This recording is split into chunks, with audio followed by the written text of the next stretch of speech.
T'as tout essayé.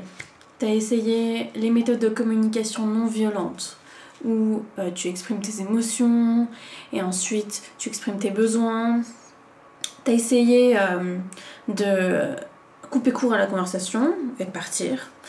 T'as essayé de ne pas répondre. T'as essayé de fuir.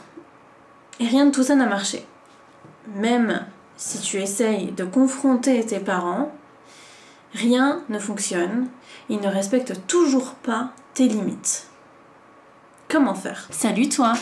Si tu ne sais pas encore qui je suis et que c'est la première vidéo que tu regardes de moi, bienvenue, je m'appelle Tevicone, je suis coach en développement personnel et j'aide les gens qui vivent des relations toxiques à s'en sortir et plus particulièrement les gens avec des parents toxiques en ce moment à libérer la communication et à trouver un point d'entente.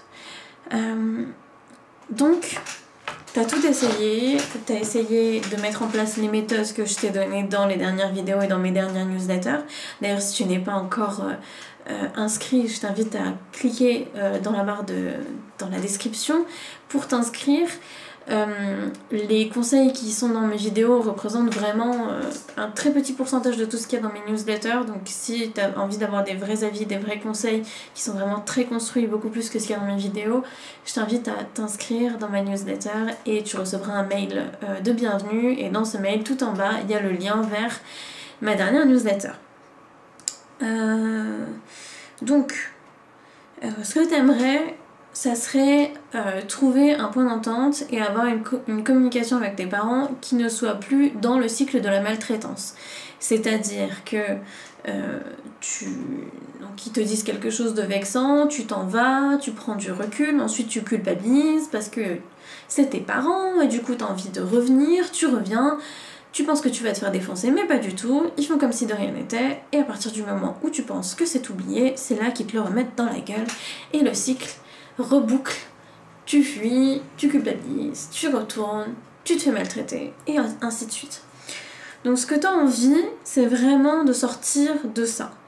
Et le problème, c'est que même quand tu engages la conversation avec eux et que tu leur dis à quel point ça te fait du mal quand ils te parlent de cette manière et que tu n'acceptes plus certains comportements avec toi, etc., ils ne le respectent toujours pas parce que pour eux c'est comme ça, un point c'est tout. Ce qui est dommage là-dedans, c'est que si la situation s'envenime, soit tu vas être obligé de couper les ponts absolument définitivement, parce que peut-être t'as pas envie, parce que t'as pas envie de laisser un frère ou une sœur derrière toi, par exemple. T'as pas envie par exemple, t'as pas de soutien, c'est-à-dire que si t'as un conjoint ou une conjointe, c'est quelqu'un qui ne comprend pas la situation, qui te pousse à y retourner à chaque fois. Peut-être que t'as des enfants, que t'as envie qu'ils aient des grands-parents, enfin bon, ça peut être plein de choses différentes. Mais le truc, c'est que si la situation, elle s'envenime, et ben non seulement tes parents ils vont se comporter comme ça avec toi, mais en plus ils vont se comporter comme ça avec ton conjoint ou ta conjointe, et aussi avec tes enfants, et ça va être de pire en pire, et le scénario va se répéter encore et encore et encore. Mais rassure-toi, il y a des solutions, et surtout t'es pas le ou la seule dans cette situation. Enfin, il y a eu plein de gens qui ont répondu au sondage que j'ai fait d'ailleurs. Si tu as envie d'avoir 15% de réduction sur ma prochaine formation, tu peux répondre au sondage où il y a seulement 3 questions en lien dans la description sur les parents toxiques. C'est un sondage qui prend moins de 10 minutes à répondre et il est complètement anonyme, donc tu peux y aller. Donc c'est pas de ta faute, t'es pas le ou la seule à subir ça, ce genre de situation, et c'est le genre de choses qui arrive à beaucoup de monde. Et aussi c'est extrêmement difficile de se sortir de la situation et de retrouver un comportement normal alors que le schéma que tes parents ont mis en place, c'est le seul schéma que eux t'ont appris et que tu n'as rien appris d'autre. Donc pour toi, on est dans l'ordre de la souffrance est une normalité. C'est normal pour moi de parler comme ça avec mes parents. C'est normal de ne pas être considérée dans ma famille ou ce genre de choses. Donc, rassure-toi, c'est quelque chose que tu n'es pas le ou la seule à vivre. Mais le truc, c'est que à tous les gens qui me disent j'ai mis en place toutes les solutions que tu m'as données mais ça ne fonctionne toujours pas. La plupart du temps, ce qu'ils me disent vraiment, c'est j'ai essayé de changer mes parents, et ça n'a pas fonctionné. Je dois le répéter encore une fois, parce que c'est hyper important, et c'est pour ça que je dois le répéter. Les solutions ne sont pas là pour être mises en place pour changer tes parents, car c'est une réalité à laquelle il va falloir faire face. Tes parents, tu ne les changeras pas. On ne change pas les gens, surtout quand ils n'ont pas envie d'être changés. Et c'est là où est le réel problème. Le réel problème, c'est pas qu'il y a un manque de communication avec vous, entre vous. Il n'y a pas assez de communication non violente. Il n'y a pas assez de leviers qui ont été mis en place. Non. C'est juste que, en ce moment, là, tout de suite, maintenant, tu n'arrives pas non seulement à te rendre compte de tes propres limites, qu'est-ce que tu peux supporter de tes parents et qu'est-ce que tu ne peux pas supporter, et en plus de ça, tu ne prends pas en compte ce dont tes parents sont capables ou pas. C'est-à-dire qu'en arrivant avec des solutions de communication non violente, au lieu de te dire je vais faire ça pour soulager mes propres émotions et quelle que soit leur réaction, on s'en fout, c'est moi que je veux soulager, tu te dis je vais les changer. Alors qu'ils doivent être dans un état de trauma si avancé, parce que pour être aussi toxique, il faut avoir des traumas, ça c'est évident. Ils sont dans un état de trauma si avancé que ils sont pas capables en fait de gérer ce genre de situation de manière non violente. Ils en sont incapables. Et ça, c'est une de leurs limites. C'est une de leurs limites. Et c'est ce genre de limites qu'il faut prendre en compte et qu'il faut sur lesquelles il faut faire le point. Et donc c'est ça la solution. La solution, c'est non seulement de prendre en compte tes propres limites, qu'est-ce que je suis capable de supporter avec eux ou pas, quelle est la relation dont j'ai envie avec eux ou pas, et est-ce que avec eux en tant que parents, c'est possible. Et pour ça, il ne faut pas être tout seul.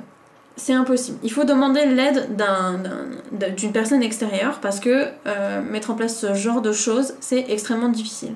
Et c'est pour ça que j'ai décidé de créer une méthode. Ça s'appelle la méthode limite, au pluriel, pour déterminer quelles sont tes limites dans cette relation et quelles sont les limites de tes parents.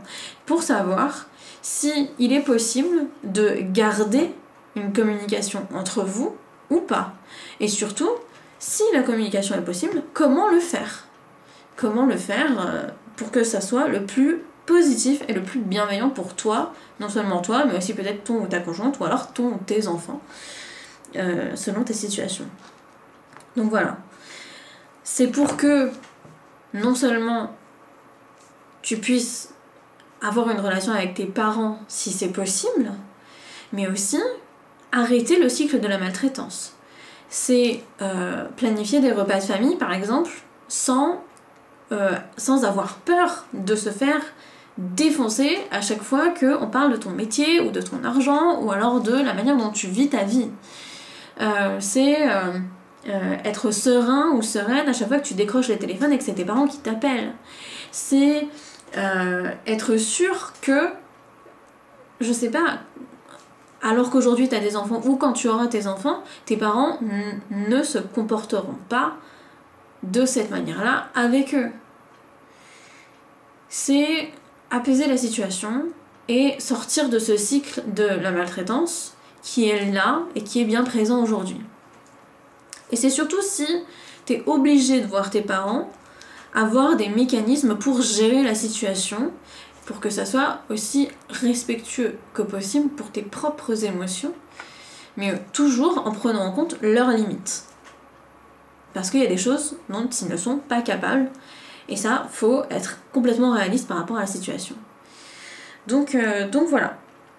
Cette formation, elle va sortir le lundi 11 mai, le jour du déconfinement. Donc j'espère que tu pourras mettre en place ça, parce que suite au 11 mai, je suppose que le week-end d'après, tu vas devoir peut-être voir tes parents, ou pas, mais je pense qu'il y a beaucoup de gens qui seront dans cette situation et qui auront envie de mettre en place des nouvelles méthodes avec eux pour ne plus souffrir lors de ces week-ends forcés chez tes parents. Donc je pense que c'est une bonne chose que de pouvoir se dire j'ai psychoté pendant tout le confinement, pendant 2 mois, en me disant je vais devoir revoir mes parents, qu'est-ce que je vais faire? Si tu as une méthode en main pour ça, pour pouvoir te préparer avant, je pense que c'est une bonne chose. Et donc voilà, je pense que je vais mettre en place ouvrir cette formation pendant une semaine, justement pour que les personnes qui en ont vraiment besoin et qui sont dans l'urgence de la situation avant le week-end prochain puissent accéder à une méthode efficace pour pouvoir communiquer avec leurs parents sans que ça dégénère dans tous les sens. Donc pouvoir se préparer avant ça et puis voilà quoi, être sûr de pouvoir passer un samedi, un dimanche tranquille, sympa. Voilà, donc je vais ouvrir cette formation à partir du lundi 11 mai. Je ferai une vidéo là-dessus et je mettrai le lien dans la description pour ça.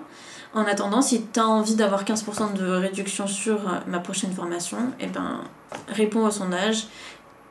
Ça dure moins de 10 minutes, il n'y a que 3 questions. Et puis c'est complètement anonyme aussi. Voilà, c'est tout. C'est tout. Si cette vidéo t'a plu, n'hésite pas à laisser un petit pouce bleu, à mettre un commentaire, à partager cette vidéo sur tes réseaux sociaux. Et puis à t'abonner si ce n'est pas déjà fait. Et puis je te souhaite un très bon week-end. Allez, bisous.